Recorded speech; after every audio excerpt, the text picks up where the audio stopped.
नमस्कार प्रिय विद्यार्थियों, वीके नॉलेज इलेक्ट्रिकल में आप सभी का स्वागत है। आपका सीबीटी का एग्ज़ाम होना है और इलेक्ट्रीशियन सेकेंड ईयर वाले बच्चों के लिए एक पूरा मॉडल टेस्ट पेपर हम लेकर आए हैं। इस मॉडल टेस्ट पेपर में पूरे के पूरे 75 क्वेश्चन है। कारण क्या है इसके पीछे, एक तो आपको पता लग जाए कि आपका एग्ज़ाम का पैटर्न कैसा है। बहुत सारे बच्चों को अभी भी ये तक नहीं पता कि हमारे किस टॉपिक से कितने क्वेश्चन आते हैं। तो आपको बता दूं, टोटल 4 सब्जेक्ट है। Trade theory, employability skill, workshop calculation and science और इंजीनियरिंग ड्राइंग। ये है टोटल 4 सब्जेक्ट और हमने भी इस मॉडल पेपर में वही क्वेश्चन लिए हैं। ट्रेड थ्योरी के आएंगे 38 क्वेश्चन, वर्कशॉप कैलकुलेशन और इंजीनियरिंग ड्राइंग के आएंगे 6 क्वेश्चन और 25 क्वेश्चन एम्प्लॉयबिलिटी स्किल के।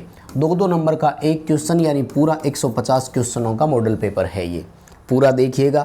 जो भी बच्चे सीबीटी का एग्ज़ाम देने वाले हैं, एग्ज़ाम से पहले ये देख लो, बहुत कुछ सीखने को मिलेगा। हालांकि देखो 75 क्वेश्चन है, तो जैसे हम क्लासेज में आपको अब तक जो क्लासेज प्रोवाइड करवाई है, पॉइंट टू पॉइंट एक्सप्लेन करते आए हैं। यहाँ पर विस्तार से थोड़ा नहीं समझाएंगे, टाइम का इशू रहता है। बहुत सारे बच्चों के कल मैं कमेंट देख रहा था कि जी 300 क्वेश्चन करवा दीजिए एग्ज़ाम से पहले, बस एक्सप्लेनेशन नहीं करना, उत्तर बताने हैं सीधे। यार वैसे तो मैं ना इस कंसेप्ट के, इस विचारधारा के हमेशा अगेंस्ट रहा हूँ।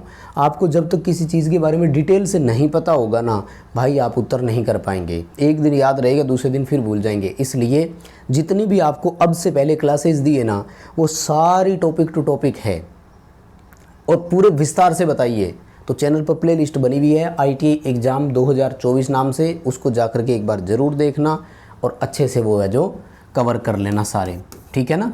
आ जाओ शुरू करते हैं अब आज के प्रश्नों से। इसमें है आपकी ट्रेड थ्योरी के पूरे। अच्छा मैं बता दूं, इस अकेले से कुछ नहीं होना है मॉडल टेस्ट से, क्योंकि इसमें केवल आपको तरीका बताने का प्रयास किया गया है। मैंने बताया कि निम्मी ने DGT जो भारत स्किल वेबसाइट है उस पर 3 मॉडल टेस्ट आपको दे दिए हैं, प्रत्येक ट्रेड के, प्रत्येक ईयर के, फर्स्ट ईयर के अलग, सेकंड ईयर के अलग। तो आप अपने तीनों मॉडल टेस्ट पेपर डाउनलोड करके उनको पढ़कर जरूर जाना। चैनल से पहली बार जुड़े हैं तो सब्सक्राइब जरूर कर लेना। इंपॉर्टेंट क्लासेज पहले दे चुके हैं, उनको जरूर देखना। अभी फटाफट से रिवाइज करा रहे हैं, क्योंकि इसमें वही क्वेश्चन आए हैं जो हम आपको बता चुके हैं। CBT एग्जाम में पास होना है तो हमारी उस प्ले लिस्ट से सारे क्वेश्चन देख कर आओ, बहुत कुछ सीखिएगा। सवाल देखो, जनरेटर में X के रूप में चिन्हित इस भाग का नाम क्या है। माय डियर, ये पूरा पार्ट जो है ना, ये कम्यूटेटर है। ये जो स्लॉट कटे होते हैं इनको कम्यूटेटर सेगमेंट बोलते हैं, और जहाँ पर आर्मेचर कंडक्टर जुड़ते हैं ना, उस हिस्से को बोलते हैं कम्यूटेटर राइजर। तो माय डियर, इसका नाम है कम्यूटेटर राइजर। A3 आपका यहाँ पर ऑप्शन होगा। स्पीड से चलूँगा क्योंकि ये सारे वो क्वेश्चन है जो डीपली करवा चुका हूँ एक एक क्लास पर। टॉपिक वाइज क्लासेस दी हुई है, समय निकाल कर देखना आपको पड़ेगा। क्वेश्चन देखो, जनरेटर का नाम क्या है। देखो भाई, एक फील्ड इधर जा रही है, दूसरी फील्ड इधर जा रही है, डिफरेंशियल हो गया। दूसरा देखो, शंट फील्ड लंबे में जुड़ी हुई है, तो डिफरेंशियल लॉन्ग शंट जनरेटर होगा। ये रहा आपका A ऑप्शन में। लॉन्ग शंट और शॉर्ट शंट की पहचान आपको आनी चाहिए, डिफरेंशियल और क्यूमुलेटिव की पहचान आपको आनी चाहिए। ध्यान दीजिएगा, सबसे पहला काम होता है आपका कि ये पहचान करें कि जनरेटर डिफरेंशियल है कि क्यूमुलेटिव है, फिर पहचान करें लॉन्ग शंट है कि शॉर्ट शंट है। आगे देखो, जनरेटर में प्रेरित EMF की दिशा किससे ज्ञात करते हैं। तो देखो, जनरेटर की दिशा के लिए फ्लेमिंग का नियम होता है, और एक जनरेटर में होता है और एक मोटर में होता है। याद सबको होगा, राइट। ये जनरेटर का है, ये मोटर का है ना। तो फ्लेमिंग का राइट हैंड रूल आ जाएगा जनरेटर के लिए, लेफ्ट हैंड रूल आ जाएगा मोटर के लिए। दोनों याद रखना, कोई ज़रूरी नहीं है जनरेटर का ही पूछे। ये मॉडल टेस्ट पेपर है, हाँ संभावना पूरी रहती है कि मॉडल टेस्ट पेपर में से ही आ जाए। DC जनरेटर में प्रेरित EMF की गणना करने का सूत्र क्या है। कौन सा वो बच्चा होगा जिसको ये फॉर्मूला याद नहीं है, बताओ। एक दिन भी अगर आपने क्लास अच्छे से पढ़ी हो तो ये वो फॉर्मूला है जो जनरेटर पढ़ाते टाइम पहले दिन बताया जाता है। 5ZNP60। अब किस ऑप्शन में है, ज़रूरी नहीं है ऑप्शन बताना, क्वेश्चन देखते उत्तर आपको याद होना चाहिए। वैसे C ऑप्शन में है 5ZNP60A, वो ज़रूरी नहीं है कि ABCD आपका सेम आए, इसलिए मैं आपको मोस्टली क्या कर रहा हूँ, उत्तर बता रहा हूँ। जनरेटर में X के रूप में चिन्हित भाग का नाम क्या है। देखो, ये पूरा जो है ना, ये है पोल शू। तो ये ऊपर वाला हिस्सा जो है ना, इतना सा, ये तो कहलाता है पोल, और ये जो हिस्सा है ना, इसको बोलते हैं पोल शू। पोल शू के आगे का ये जो हिस्सा होता है ना, इसे हम बोलते हैं पोल फेस। क्या बोलते हैं, पोल फेस। और पोल शू क्यों लगाए जाते हैं उसका कारण ज़रूर पढ़ लेना, बहुत काम आएगा, ठीक है ना। तो इसके लिए देखो, D उत्तर कर देना, पोल शू कर देना, ठीक है। क्या उत्तर करोगे, पोल शू। देखो जल्दी में बता रहे हैं, आपको डायग्राम देखना है, क्वेश्चन पढ़ना है और उसका ऑप्शन देखना है। ABCD कोई ज़रूरी नहीं है, जैसे ये क्वेश्चन है, अब मैं इसका अगर आपको ऑप्शन नहीं भी दिखाऊं तो भी उत्तर आपके दिमाग में होना चाहिए, तब जाकर के आप कामयाब है। आप क्वेश्चन पढ़ रहे हैं, फिर उसका ऑप्शन देख रहे हैं, फिर उत्तर कर रहे हैं, तो इसका मतलब ये है कि आप सोच समझ कर नहीं, आप उस उत्तर को ही देख कर डिफाइन कर रहे हैं। आंसर सीधा समझ में आना चाहिए। भाई जनरेटर का नाम पूछ रहा है, देखो दो चीज़ें हैं, एक तो टर्मिनल की मार्किंग देख लो, F1 F2 जो होते हैं ना, ये सेपरेटली एक्साइटेड फील्ड वाइंडिंग के होते हैं। A1 A2 आर्मेचर के, D1 D2 सीरीज फील्ड के, E1 E2 शंट फील्ड के, B1 B2 कम्यूटेटर के, C1 C2 कंपनसेटिंग के। दूसरी बात, आर्मेचर और फील्ड के आपस में कोई कनेक्शन भी नहीं है। जब दोनों आपस में नहीं जुड़ी होती है तो वो सेपरेटली एक्साइटेड जनरेटर कहलाता है। डी उत्तर है आपका, सेपरेट एक्साइटेड जनरेटर। ठीक है, जनरेटर किस ऊर्जा को यांत्रिक ऊर्जा में है, विद्युत ऊर्जा में बदलता है? तो देखो जनरेटर क्या करता है, यांत्रिक ऊर्जा को विद्युत ऊर्जा में बदलता है, तो मैकेनिकल पावर आ जाएगा। मोटर क्या करता है, मोटर जस्ट अपोजिट होता है, राइट। मोटर विद्युत ऊर्जा को यांत्रिक ऊर्जा में कन्वर्ट करने का काम करता है। देखो जल्दी जल्दी करवाएंगे, 75 क्वेश्चन है, लेकिन अभी हमारा जो टारगेट है वो क्या है, अभी हमारा टारगेट है कि केवल हम उस क्वेश्चंस के लेवल्स को देखें, हम तरीका देखें। ये सारे क्वेश्चन मैंने करवाए, अब तक एक भी ऐसा क्वेश्चन नहीं आया है जो हमने आपको नहीं करवाया। सो क्लासेस तो है पहले से, अगर आप चैनल से अभी जुड़े हैं तो भी आपके पास वक्त है, अभी भी आपके पास लगभग 10 दिन से ज़्यादा का समय है एग्ज़ाम होने में, तो आप आराम से समय निकाल कर उन क्लासेस को देखो। रिकॉर्डेड अब आपके लिए पड़ी है वो क्लासेस, तो आप उनकी स्पीड भी डबल कर पाओगे, कोई दिक्कत नहीं है। उन क्लासेस को ज़रूर देखना है, और मैं तो कहूँगा क्लासेस दोस्तों के साथ शेयर कीजिए। उनको नहीं मिलेगी तो कैसे देखोगे आप क्लास।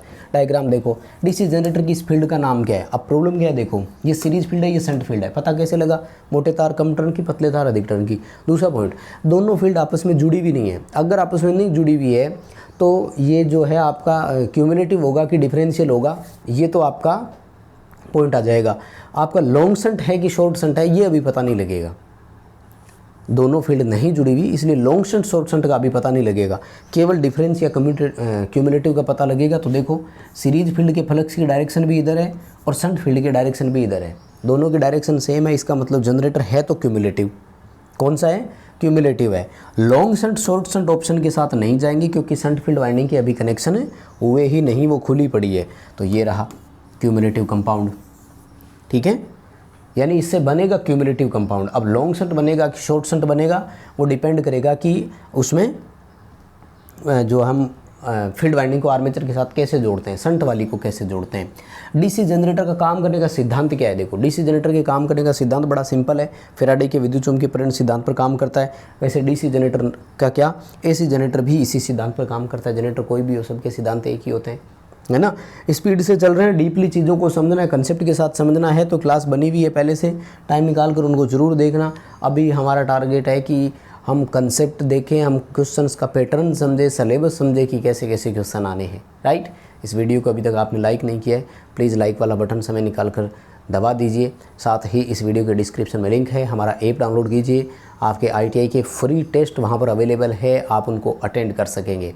सो ऐप डाउनलोड कर लो, डिस्क्रिप्शन में लिंक है। डायनेमिक EMF का सूत्र क्या है, देखो जनरेटर में प्रेरित EMF गतिज होता है, ट्रांसफार्मर और मोटर में प्रेरित EMF स्थितिक होता है। फैराडे के विद्युत चुम्बकीय प्रेरण नियमानुसार EMF 2 होते हैं। जनरेटर में जो EMF उत्पन्न होता है ना, वो BLV साइन थीटा से निकलता है।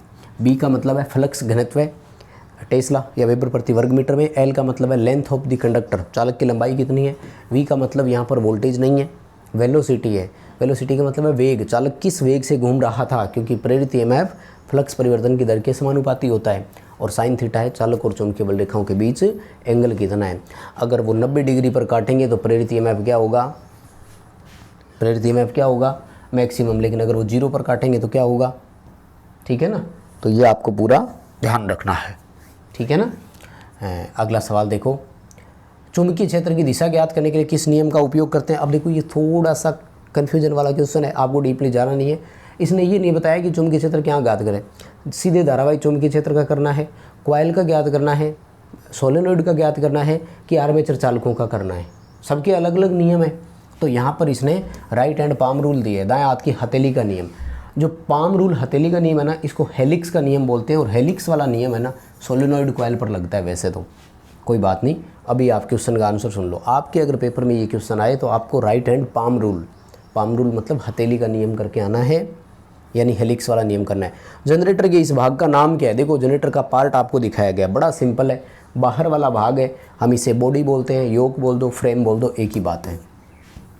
सॉरी, क्या बोलते हैं, बॉडी बोल दो, योक बोल दो या फ्रेम कह दो, एक ही बात है। इसके अंदर कोर होती है, उसे बोलते हैं स्टेटर कोर, उसके अंदर वाइंडिंग होती है। रोटर इसके अंदर रहने वाला भाग होता है। ठीक, तो सिंपल सा ही है, ये रहा योक या फ्रेम। ठीक है, थोड़े से ये बोल्ड नहीं है शब्द, तो हो सकता है कि कम हल्का दिखाई दे रहा, वैसे तो सही है। क्वालिटी सेट कर लेना, दिखाई दे जाएगा। 4 पोल डीसी जनरेटर में ड्यूप्लेक्स लेप वाइंडिंग में कितने समांतर रास्ते होंगे?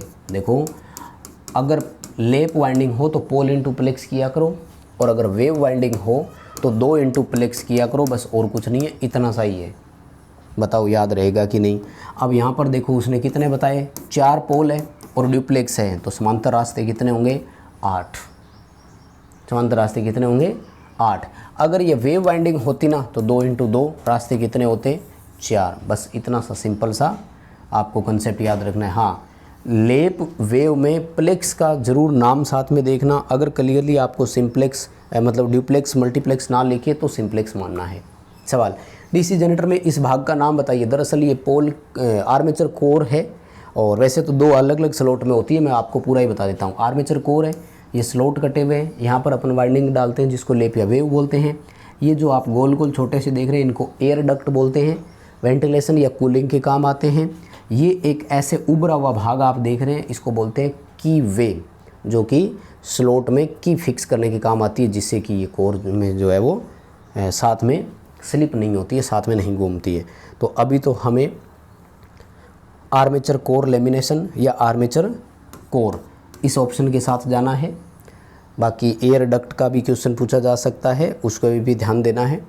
ठीक है जी, इंटरपोल वाला सवाल, वेरी गुड, बहुत बढ़िया क्वेश्चन है। डीसी जनरेटर में इंटरपोल कैसे जुड़े होते हैं? ध्यान रखना, इंटरपोल हमेशा आर्मेचर के साथ सीरीज में होते हैं। ठीक है, इंटरपोल हमेशा मेन संख्या के बराबर होते हैं, यानी जितने आपके मेन पोल होंगे उतने ही इंटरपोल होंगे। इंटरपोल का पर्पज़ क्या है अगर आपसे पूछ लिया जाए, उद्देश्य क्या है, तो स्पार्किंग कम करना उद्देश्य है, ये ध्यान रखना। स्पार्किंग को समाप्त नहीं कर सकते हम, ध्यान रखना, ठीक है ना। स्पार्किंग कम कर सकते हैं, समाप्त नहीं होती है। ए ऑप्शन करना है। अभी तो आर्मेचर के साथ सीरीज में जुड़े होते हैं। इंटरपोल बड़ा इंपॉर्टेंट क्वेश्चन है, आएगा जरूर पेपरों में, पढ़ लेना बहुत अच्छे से। मोस्ट इंपॉर्टेंट क्वेश्चन की श्रेणी में रखता हूँ मैं इसे। किस वोल्टेज ड्रॉप को एक्स से दिखाया गया? देखो, हमें ये कहा जाता है कि प्रेरित ईएमएफ अगर 250 वोल्ट है तो लोड पर हमें 220 वोल्ट ही मिला, ये 30 वोल्ट अंतर आया क्यों? माय डियर, जनरेटर में 30 वोल्ट डिफरेंस आने के पीछे 2 कारण होते हैं। एक को बोलते हैं प्रत्यक्ष, एक को बोलते हैं अप्रत्यक्ष ड्रॉप, यानी IARA ड्रॉप, आर्मेचर की वोल्टेज ड्रॉप, और इसके अलावा एक और जो होता है उसे बोलते हैं आर्मेचर रिएक्शन ड्रॉप। तो ये वाला आपका आर्मेचर रिएक्शन होता है, ये IARA ड्रॉप होता है। समझ में आई बात? डीसी जनरेटर में वोल्टेज ड्रॉप 2 तरह के होते हैं या 2 कारणों से होते हैं। तो पहले वाला आर्मेचर रिएक्शन है। अगर एग्जामिनर चेंज करके एक्स यहाँ लिख दे, देन आपको आर्मेचर रेजिस्टेंस वाला ड्रॉप करना है, आर्मेचर प्रतिरोध के कारण ड्रॉप करना है, ठीक है ना। ये देखो, अभी तो आपका उत्तर सी है, आर्मेचर रिएक्शन ड्रॉप, लेकिन अगर नीचे वाले का पूछ लेता देन आपको बी उत्तर करना था। ठीक है श्रीमान, दोनों याद रखना। वैसे ज़्यादा कंफ्यूज करेगा नहीं, चिंता मत करो, वही आएगा। डीसी जनरेटर की पोर कोर लेमिनेट क्यों होती है? देखो, आपके इसमें सेकेंड ईयर में 4-5 तरह की मशीनें हैं। सिंगल फेज मोटर भी है, अल्टरनेटर भी है, डीसी जनरेटर भी है, डीसी मोटर भी है, 3 फेज मोटर भी है, सिंक्रोनस मोटर भी है। इन सब का एक कॉमन क्वेश्चन ये बनता है कि पोल कोर लेमिनेट क्यों होती है। कोर लेमिनेटेड क्वेश्चन एक जब भी आपसे पूछ लिया जाए, एडी करंट हानि कम करना, ये करना है क्वेश्चन, ये बड़ा इंपॉर्टेंट है, कंपटीशन एग्जाम में भी बहुत आता है। अब भाई सेकंड ईयर पास कर लोगे तो भर्ती परीक्षाओं की तो तैयारी करनी है ना, तो भर्ती परीक्षाओं की दृष्टि से बड़ा इंपॉर्टेंट क्वेश्चन है। हाँ, स्ट्रेसिस हानि कम करने के लिए क्या करते हैं? सिलिकॉन स्टील की बनाते हैं। बताओ याद रहेगा क्या? एडी करंट वाला तो ज़रूर पढ़ लो यार, इतना इम्पोर्टेंट है। मतलब हमने देखा है आपके हर साल एग्ज़ाम में आया है और आगे भी आएगा। डीसी जनरेटर में आर्मेचर का प्रतिरोध बहुत कम क्यों होता है? सबको पता है आर्मेचर का प्रतिरोध 1 ओम से भी कम होता है, ताकि IARA ड्रॉप कम हो। सिंपल सी भाषा समझ में आ रही है कि नहीं? क्योंकि जितना ज़्यादा रेजिस्टेंस होगा, आर्मेचर करंट लोड करंट के बराबर होती है, यानी रेजिस्टेंस भार बढ़ने से आर्मेचर करंट बढ़ेगी और ड्रॉप बढ़ेगा। 250 वोल्ट वाला आर्मेचर आपको 50 वोल्ट ही नहीं देगा बाहर, अगर रेजिस्टेंस हाई होगा तो। इसलिए आर्मेचर का वोल्टेज ड्रॉप कम हो ताकि हमें बाहर ज़्यादा वोल्टेज मिले, तो हमने इसका रेजिस्टेंस कम रखा। यानी रेजिस्टेंस कम होगा तो ड्रॉप कम करवाएगा, ठीक है ना। जैसे हम चालक तार के रूप में काम में लेते हैं। जनरेटर को घड़ी की दिशा में क्यों चलना चाहिए? दरअसल इसने ये तो नहीं बताया कौन सा जनरेटर है, पर मैं बता दूं आपको। सेल्फ एक्साइटेड जनरेटर जैसे सीरीज, शंट और कंपाउंड, इनमें अवशिष्ट चुंबकत्व होता है।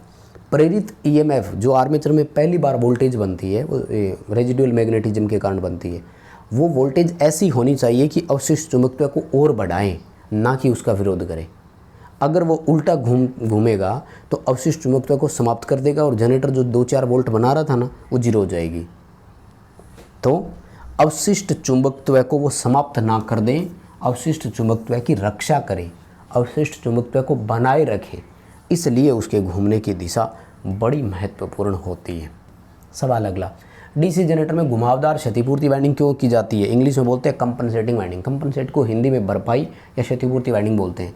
दरअसल आर्मेचर रिएक्शन का एक प्रभाव होता है जिसे विचुंबकन प्रभाव कहा जाता है। एक होता है प्रतिचुंबकन, एक होता है विचुंबकन। प्रतिचुंबकन तो जीएनए एमएनए आगे खिसकाने से हो जाती है, दोनों एक कर देते हैं तो। लेकिन एक विचुंबकन नाम से प्रभाव होता है, उसको ख़त्म करने के लिए कंपनसेटिंग वाइंडिंग ही लगा सकते हैं, ठीक है ना। सी उत्तर करना, डिटेल पड़ी हुई है, सबने ज़्यादा डिटेल में अभी जाने की ज़रूरत नहीं है। पोल शू का उद्देश्य क्या है? वो लगाया हुआ था, वो एयर गैप कम कर देता है, रिलक्टेंस कम हो जाएगा, फ्लक्स एक समान रूप से डिस्ट्रीब्यूट होगा, ईएमएफ ज़्यादा पैदा होगा। तो अभी तो डी ऑप्शन है, spread the flux uniformly in air gap, वायु अंतराल में फ्लक्स को एक समान रूप से वितरित करना। ये वो क्वेश्चन है जो पहले बहुत बार करवा चुके हैं, सो इसका ज़्यादा है नहीं कि आपको पूरा डिटेल से फिर कारण सहित बताएं। अभी केवल आपको क्वेश्चन उनके आंसर, ताकि मॉडल पेपर आपका, क्योंकि देखो निम्मी जो मॉडल पेपर प्रोवाइड करवाता है, उम्मीद रहती है, चांस रहते हैं कि उसमें से क्वेश्चन आ जाए, इसलिए हम ये आपको बता रहे हैं। हाँ, जनरेटर में स्प्लिट रिंग का काम क्या है? देखो स्प्लिट रिंग का काम, स्प्लिट रिंग दरअसल कम्यूटेटर को ही बोलते हैं, और ये अंदर से जो एसी आता है बाहर उसको डीसी करता है। कोलेक्ट द करंट यूनिडायरेक्शनली, धारा को एक दिशा में एकत्रित करना या एक दिशीय एकत्रित करना, यूनिडायरेक्शनल। डीसी को यूनिडायरेक्शनली बोलते हैं क्योंकि उसकी दिशा नियत रहती है। जनरेटर में ब्रुश किस सामग्री के होते हैं? तो ब्रुश कार्बन और ग्रेफाइट के होते हैं। इसके पीछे कारण होता है कि कार्बन और ग्रेफाइट दोनों ही सेल्फ ल्यूब्रिकेंट होते हैं, जिनसे घर्षण कम हो जाता है। जनरेटर अवशिष्ट चुंबकत्व क्यों खो देगा? भारी शॉर्ट सर्किट होगा तब खो देगा, ओवरलोड चलेगा तब खो देगा, और अगर जनरेटर में घूमने की दिशा उल्टी हुई तो भी खो देगा। अभी क्वेश्चन था ऊपर कि उसको सही क्यों घूमना चाहिए, ये मैं कह रहा हूँ ना, इंटरकनेक्टेड क्वेश्चन है, एक दूसरे के साथ आते ही रहते हैं। सवाल अगला, लंबी दूरी के लिए किसका उपयोग करेंगे? लंबी दूरी के लिए डीसी का ओवर कंपाउंड जनरेटर होता है। ओवर कंपाउंड जनरेटर जो है ना, वो क्यूमुलेटिव कंपाउंड जनरेटर का ही भाग है, इसलिए क्वेश्चन का आंसर क्यूमुलेटिव कंपाउंड करना, ठीक है। ओवर कंपाउंड जनरेटर क्यों काम में लेते हैं? अभी थोड़े दिन पहले इसका डिटेल से उत्तर बताया था, इसलिए ज़्यादा दिक्कत है नहीं। आर्क वेल्डिंग के लिए कौन सा काम में लेंगे? आर्क वेल्डिंग के लिए डिफरेंशियल जनरेटर होता है। हमें ऐसा जनरेटर चाहिए जिसमें वोल्टेज आर्क स्टार्ट होते ही आधी रह जाए। वेव वाइंडिंग की क्या विशेषता है? देखो वेव वाइंडिंग हाई वोल्टेज के लिए होती है और हाई वोल्टेज के साथ लो करंट होता है। अगर लेप वाइंडिंग के लिए क्वेश्चन होता तो ये रहा उत्तर आपका। तो लेप और वेव वाइंडिंग दोनों ही इंपॉर्टेंट है, पढ़ लेना। जनरेटर में कम्यूटेटर संयोजन में इस प्रतिरोधी का तार का काम क्या है, यहाँ पूछ रहा है। देखो दरअसल मैंने एक बताया था कि स्टैटिक ईएमएफ जो है कॉइल में धारा परिवर्तन के कारण कम्यूटेशन होता है, पूरा डिटेल है, इस पर डिटेल से मैं बात कर चुका हूँ वैसे। तो जो सेल्फ इंडक्शन के कारण ईएमएफ उत्पन्न होता है ना, वो डिपेंड करता है समय पर, क्योंकि di/dt होता है, धारा में परिवर्तन और परिवर्तन में लगा समय।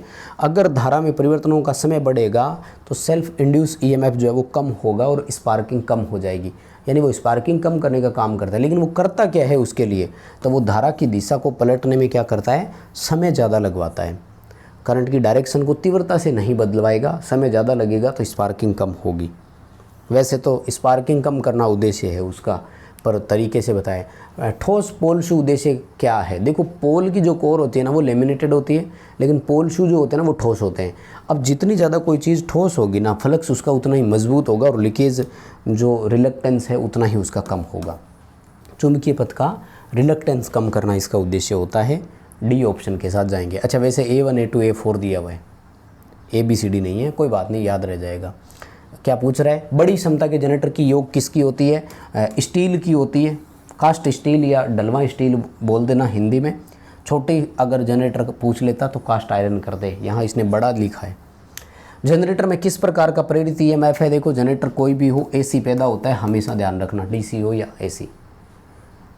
जनरेटर AC का हो या DC का हो, प्रेरित EMF सदैव AC है। दोनों फैराडे के विद्युत चुम्बकीय प्रेरण सिद्धांत पर काम करते हैं। दोनों में स्टैटिक इंड्यूस EMF होता है।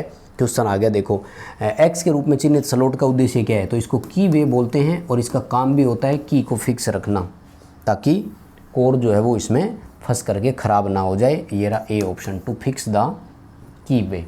समझ में आ रहा होगा क्वेश्चन? देखो मैं उम्मीद मान कर चल रहा हूँ कि यस आप अच्छे से समझ पा रहे हैं। रिपीट करवा रहे हैं चीज़ें बस, क्योंकि वैसे तो पेपर आपको पूरा हल करवाया हुआ ही है। जनरेटर में फील्ड कॉइल का उद्देश्य क्या है? पोल पर कोर क्यों लगाते हैं? फील्ड कॉइल को सप्लाई देंगे तभी तो वो फ्लक्स बनाएगा, फ्लक्स होगा, जनरेटर उसको काटेगा तभी तो EMF बनेगा। अगर फ्लक्स ही नहीं है तो EMF कहाँ से आएगा भाई? इसलिए उसका काम है कुंडली फ्लक्स का निर्माण करना। इसके लिए वो पोल को मैग्नेटाइज करेगा ताकि पोल फ्लक्स बनाए, उस फ्लक्स को जनरेटर छेदन करे। जनरेटर में पोल कोर बनाने के लिए किस धातु का उपयोग करते हैं? जनरेटर की पोल की कोर जो होती है ना, बड़े DC मशीनों में वो कास्ट स्टील की होती है। ठीक है, बॉडी भी कास्ट स्टील की और पोल कोर भी कास्ट स्टील की होती है। C ऑप्शन करना है। और फिर आ गया वापस, देखो स्टेपिंग लेमिनेटेड क्यों होती है? पटली तो लेमिनेटेड बोलते हैं। क्वेश्चन रिपीट हो गया, एडी करंट लॉस कम करना। सवाल आते रहेंगे, वही मैं बता रहा हूँ, बहुत इंपॉर्टेंट क्वेश्चन है। इलेक्ट्रोप्लेटिंग में किस प्रकार का जनरेटर है? देखो इलेक्ट्रोप्लेटिंग में शंट जनरेटर सबसे बढ़िया रहेगा, इसी ऑप्शन के साथ जाएंगे। इलेक्ट्रोप्लेटिंग में कौन सा जनरेटर होता है? शंट जनरेटर करना है। प्रेरित EMF का फॉर्मूला पूछ रहे हैं। देखो अब इनकी थोड़ी सी गलती है, इन्होंने ये नहीं बताया कि मोटर है कि जनरेटर, लेकिन आपको पहचान करनी है। क्या पहचान ये करनी है कि यहाँ पर देखो EB लिखा हुआ है। EB होता है बैक EMF, और बैक EMF किस में होता है? मोटर में। तो बैक EMF वो होता है कि हमने बाहर से कितना दिया और आर्मेचर में कितना ड्रॉप हो गया, उसको माइनस कर दो। ये रहा आपके C ऑप्शन में। अगर ये जनरेटर होता ना तो EB की जगह केवल E लिखा हुआ होता, यानी EMF, और उसमें हम उसको माइनस करने की जगह जोड़ देते, आर्मेचर वोल्टेज ड्रॉप जोड़ देते हैं। यस, आर्मेचर वाइंडिंग का प्रतिरोध नापने के लिए किस उपकरण का उपयोग करते हैं? देखो आर्मेचर वाइंडिंग का प्रतिरोध 1 ओम से भी कम है, इसे हम लो रेजिस्टेंस की श्रेणी में रखते हैं। लो रेजिस्टेंस नापने के लिए केल्विन ब्रिज का इस्तेमाल करते हैं, या फिर शंट टाइप ओम मीटर का इस्तेमाल करते हैं, या फिर वोल्ट एम्पियर मेथड का उपयोग करते हैं। अगला सवाल। अच्छा थ्योरी कंप्लीट हो गई, 39 में से शुरू हो गया, तो ये आपके मैथ वर्कशॉप कैलकुलेशन के 6 क्वेश्चन। ल्यूब्रिकेशन का उद्देश्य क्या है? देखो स्नेहक जैसे ऑयल डालते हैं, बेरिंग में ग्रीस डालते हैं, तो इन सब का काम होता है घर्षण को कम करना। अभी मैंने बताया भी था जनरेटर में ब्रूस कार्बन के क्यों लगाए थे हमने, क्योंकि कार्बन सेल्फ ल्यूब्रिकेंट होता है, कम्यूटेटर के साथ घिसता है तो वो थोड़ा सा ल्यूब्रिकेंट खुद ही प्रोवाइड करा देता है। मशीन के भागों में घर्षण कम करने के लिए क्या करते हैं? क्वेश्चन वापस आ गया है ना, हम ल्यूब्रिकेंट का उपयोग करते हैं। ल्यूब्रिकेंट के रूप में ग्रीस हो सकता है, ऑयल हो सकता है, और भी कई तरह के ल्यूब्रिकेंट्स आते हैं। आप कोई भी ल्यूब्रिकेंट वहाँ पर इस्तेमाल कर सकते हो। ये मैथ वाले क्वेश्चन आपको न जाने कितनी बार करवा चुका हूँ मैं। 14x + 3y + 25x + 2y। My dear x और x को जोड़ लीजिए 39x, y और y को जोड़ लीजिए 5y। ये रहा उत्तर। कहीं जाने की ज़रूरत नहीं है, सिंपल सवाल पूछ रहे हैं। और ये घातांक वाले क्वेश्चन न जाने कितनी बार करवा चुका हूँ। a जब घातांक गुणा में हो तो जुड़ जाते हैं, यानी a⁻m + n हो जाएगा। इस पर मैंने एक वर्कशॉप कैलकुलेशन की आपको पहले वीडियो दी हुई है।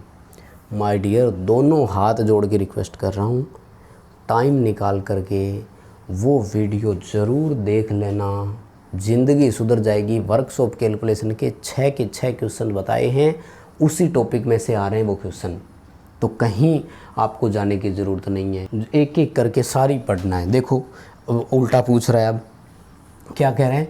a⁻n / a⁻n, तो भाई जब भाग में हो तो पावर माइनस हो जाती है, a⁻m - n हो जाएगी, और अगर होल स्क्वायर के रूप में हो देन गुणा में हो जाती है। a⁻n तो आपस में मल्टीप्लाई हो जाते हैं। ये सारे मैंने समझाए हुए हैं, किसी को कोई प्रॉब्लम नहीं आएगी। बस टाइम निकाल कर आप तो उन क्लासेज को ज़रूर देख लेना, बस इतना सा ध्यान रखना भाई। ए प्लस बी की होल स्क्वायर का क्या होगा, तो A square plus 2ab plus B square होता है। नो डाउट, किसी को समस्या नहीं है, सिंपल सवाल है। पृथ्वी का प्रतीक कौन सा है, पृथ्वी को इंग्लिश में अर्थ बोलते हैं, अर्थिंग का पूछ रहा है। देखो ये वाला तो NO स्विच का है, ये वन वे स्विच का है, और ये रहा आपका, है ना, ग्राउंड का सिंबल ऐसे ही तो होता है, ये रहा, है ना। और ये वाला किसका है, एक तरफ प्लस लिख रखा है, एक तरफ माइनस लिख रखा है, तो ये सेल का सिंबल होता है। और उसके बाद में देखो, अब है तो ड्राइंग, लेकिन बीच में पूछ रहे हैं थ्योरी की क्वेश्चन। क्या कह रहे हैं, मोटर को चालू और बंद करने के लिए किसका इस्तेमाल करते हैं, तो मोटर को चालू बंद करने के लिए स्टार्टर लगाते हैं। इस इजी क्वेश्चन को मैं क्या एक्सप्लेन करूं, कौन सा भाग ऑटोमेटिक इलेक्ट्रिक आयरन में टेम्परेचर को कंट्रोल करता है, जो प्रेस होती है ना घर में, उसको टेम्परेचर कंट्रोल करने के लिए क्या लगाते हैं भाई, किसको नहीं पता होगा, इसका थर्मोस्टेट स्विच होता है। बायोमेट्रिक स्ट्रिप ओवरलोड के जैसे कट ऑफ कर देती है, ऑन और ऑफ। और AC वोल्टेज घटाने या बढ़ाने के लिए कौन सी स्टैटिक मशीन होगी, तो उसके लिए ट्रांसफार्मर। AC में वोल्टेज को स्टेप अप स्टेप डाउन करने के लिए, DC में voltage step up step down करने के लिए होता है चॉपर सर्किट बोलते हैं। 3 पिन सॉकेट को पहचानिए, देखो ये 2 पिन वाला है, ये रहा 3 पिन का सॉकेट, 3 पिन दिखाई होगी उसमें, ये आपके सीलिंग रोज के है, ये है ना, ये दोनों सीलिंग रोज के सिंबल है। बस इनको क्या ही बताना। लाइन इंसुलेटर कहाँ के किसके बने होते हैं भाई, इंसुलेटर चीनी मिट्टी के बने होते हैं यार, किसको नहीं पता बताओ। साइकिल इंसुलेटर और वो नहीं पढ़े क्या आपने, है ना, पिन इंसुलेटर, साइकिल इंसुलेटर चीनी मिट्टी के बने होते हैं। ये क्या तो क्वेश्चन है। चलो 51वें क्वेश्चन से अब शुरू हो गया है आपका एम्प्लॉयबिलिटी स्किल। बड़ा सिंपल सा है, मैं बता दूं आपको क्या पूछ रहा है। Essential life skill for social and professional purpose, सामाजिक और प्रोफेशनल तरीके से आपको क्या होना चाहिए भाई, इंग्लिश आनी चाहिए बहुत अच्छे से, बाकी सब ऐसे ही है ना, इंग्लिश ज़रूरी है। और क्या कर रहा है, while addressing your boss you should be, आपका बॉस आपको संबोधित कर रहा है भैया, बिल्कुल आप वहाँ पर क्या है, एकदम फॉर्मल है। फॉर्मल का मतलब होता है औपचारिक, बिल्कुल वो औपचारिक होता है, कोई दिक्कत नहीं है। हाय, हाउ आर यू, व्हाट्सअप, ये सारे के सारे इनफॉर्मल है। हेलो, कैसे हो, क्या चल रहा है, ये हालचाल पूछने वाली चीज़ होती है ना, ये अनौपचारिक होता है, ठीक है ना। लेकिन बॉस आपको कह रहा है या बॉस को आप नमस्ते कर रहे हो, वो औपचारिक होता है, ठीक है। वो कह रहा है कि when you say first when you meet someone, अगर आप किसी से मिलोगे तो सबसे पहले क्या बोलो, देखो मिलते टाइम उसको अभिवादन करेंगे। सुबह मिल रहे हैं तो गुड मॉर्निंग बोलेंगे, शाम को मिल रहे हैं तो गुड इवनिंग बोलेंगे, जो भी है ना। गुड बाय बाद का है, गुड डे बाद का है, सी यू बाद का है। वो कह रहा है मिलने की शुरुआत ही हुई है तो अभिवादन से करेंगे भाई, good morning, good afternoon, good evening, जो भी हो। Principal called Manoj, principal asked, principal ने मनोज को बुलाया और उसे अपना CTS एग्ज़ाम का एडमिट कार्ड दिखाने के लिए कहा, तो हिम उसे बुलाया और उसका admit card his, A option हो जाएगा, हिम और हिज, ठीक है जी। अच्छे से याद करना, ये क्वेश्चन पहले भी करवाए हुए, एम्प्लॉयबिलिटी स्किल पर भी हमने आपको क्लासेस दी हुई है, टाइम निकाल कर जरूर देखना। क्या कह रहा है, fill in the blanks correct past tense of verb, verb की पास्ट टेंस बतानी है, भूतकाल, ठीक है। मूवी यस्टरडे, मैंने कल एक मूवी देखी थी, याद रखना इस तरह का सवाल जब भी आए तो आपको ना वर्ब की सेकंड फॉर्म यूज़ करनी होती है, वर्ब की सेकंड फॉर्म। तो वाच का सेकंड फॉर्म वाच्ड होगा। और सिंगुलर फॉर्म ऑफ डिवाइसेज, एक वचन बताना है डिवाइस का, डिवाइसेज का, तो डिवाइस का एक वचन ये होता है डिवाइस, ये डिवाइसेज है, बहुवचन प्लूरल था, सिंगुलर बनानी है। और उसके बाद में द अनाउंसमेंट यस्टरडे, कल आ गया तो फिर वर्ब की सेकंड फॉर्म आएगी, वर्ब की सेकंड फॉर्म ये रही मेड, है ना, यानी कल अनाउंस किया गया था कि आगे ये होगा या ये करना है। Fill in the blanks proper interrogative, proper interrogative बनाना है। Went wrong with yesterday's game, कल के गेम में क्या हमसे गलत हुआ, तो भाई देखो वेयर नहीं आ सकता, है ना, वेयर का मतलब कहाँ गलती हुई ये सोच रहे हैं, नहीं, कहाँ मतलब लोकेशन के तरह से आ गया। वट आएगा, क्या गलत हुआ कल हमारे मैच में, ठीक है। क्या उत्तर आएगा इसका, वट, WHT वट आएगा। Change the verb took in passive voice, took का मतलब होता है लिया या लेना, पैसिव वॉइस ये एक्टिव वॉइस है, पैसिव की बात कर रहा है, पैसिव होता है लिया गया, उसके द्वारा ऐसा कहा गया या किया गया, तो वाज या वर आएगा पैसिव वॉइस के लिए, वाज वर लगता है हमेशा, टेकन आ जाएगा। और क्या कह रहा है, complete appropriate word, the plumber tape only now, plumber जो है वो नल को अभी रिपेयर कर रहा है या फिट कर रहा है, एक ही प्लम्बर है तो इज आएगा, इज फिटिंग, ठीक है। अभी वर्तमान में फिट कर रहा है, इज फिटिंग आ जाएगा। When you borrow a screwdriver from a trainee, आप किसी ट्रेनी से पेचकस उधार मांग रहे हैं, भाई रिक्वेस्ट करनी पड़ेगी। क्या कहोगे? Can you give me your screw driver, क्या आप मुझे अपना पेचकस दे सकते हैं? बिल्कुल, ये थोड़ी कहेंगे इधर ला रहे पेचकस दे, हाँ अगला पेचकस सिर में मारेगा किला। मैग्निफिकेंट, शार्प, लेंथी, ब्राइट, यानी चमक रहा है, लंबा है, तीखा है, ये सब क्या है? तो माय डियर ये चीज़ का वर्णन कर रहे हैं, इसलिए ये डिस्क्राइबिंग वर्ड है। एक्शन वर्ड होता है काम को करना, जैसे चीज़ को फिक्स कर दो, मतलब कील ठोक दो, जो भी हो, खैर ठीक है ना। तो ये डिस्क्राइबिंग है। डिस्क्राइबिंग का मतलब होता है विवरण देना, व्याख्या करना, जो भी हो। Table, wire, socket, cable, hammer, ये चीज़ें क्या कहलाएगी? ये सब नेमिंग वर्ड है। इसमें आएंगे चीज़ों के नाम है, ये नेमिंग वर्ड है जो हमें उनका नाम बता रहे हैं, क्योंकि डिस्क्राइबिंग नहीं हो सकता। डिस्क्राइबिंग है जैसे हॉट, कोल्ड, या जैसे अभी आया था प्रोनाउंस होता है उनको बतलाने के कैसे, और एक्शन होता है जैसे काम करना, जैसे फिक्स। ठीक है, ये रहा फिक्स, मेजर, पुल, लिफ्ट, ग्राइंड, मिक्स, है ना, ये सारे के सारे। तो ये है एक्शन वर्ड। ये कौन से हैं? एक्शन वर्ड है। एक्शन का मतलब है क्रिया करना या काम करना। Comma, full stop, question mark, ये सारे के सारे इंग्लिश में कहलाते हैं पंक्चुएशन मार्क। ठीक है ना, पंक्चुएशन मार्क को अपन हिंदी में बोलेंगे अपने हिसाब से। हिंदी में जैसे बोलते हैं ना पूर्ण विराम, वो सब चीज़ें, वो है पंक्चुएशन मार्क बोलते हैं इनको इंग्लिश में।